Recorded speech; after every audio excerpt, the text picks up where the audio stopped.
C'est une petite révolution. L'hôtel consulaire est la nouvelle adresse du président de la Chambre des métiers, ici avec son homologue de la CCIG.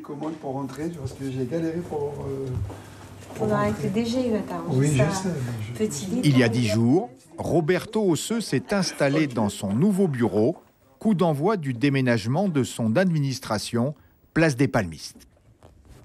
Un emplacement qui est au centre de Cayenne avec un parking et vraiment une évidence de savoir où se trouve vraiment la Chambre de métier. Elle sera au centre, vraiment au cœur de la ville de Cayenne. La réduction des effectifs à la CCIG a libéré des locaux. La Chambre des métiers loue 240 mètres carrés. La direction et la formation continue sont déjà sur place. Suivront la comptabilité en juillet, les services aux entreprises en août. À terme, un guichet unique pour les entrepreneurs. Qu'on soit artisan, commerçants, créateurs d'entreprises, on ne va pas arriver à la zone Galmo pour s'entendre dire non, c'est pas chez nous, il faut aller à la CCI et vice-versa.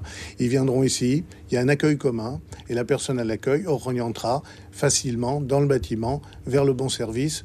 Les services d'aide et d'accompagnement des artisans quittent donc la zone Galmo, des locaux dispersés sur le site, difficiles à trouver, peu propices à l'accueil des professionnels.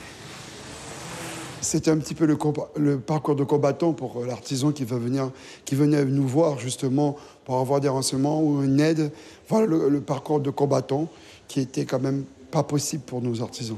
Ouais, c'était pas évident à trouver, des couloirs. Pas évident, et puis c'était des endroits un petit peu vétus.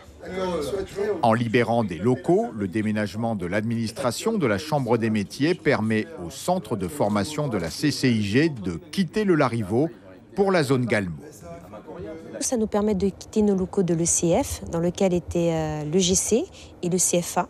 Donc l'EGC, donc l'école de commerce, est parti au niveau de l'OPRF et le CFA est parti au CFA de la Chambre des métiers, donc à Galmo. Les deux CFA seront ensemble, ce qui nous permettra de vraiment faire un pôle apprentissage, Chambre de commerce, Chambre des métiers là-bas.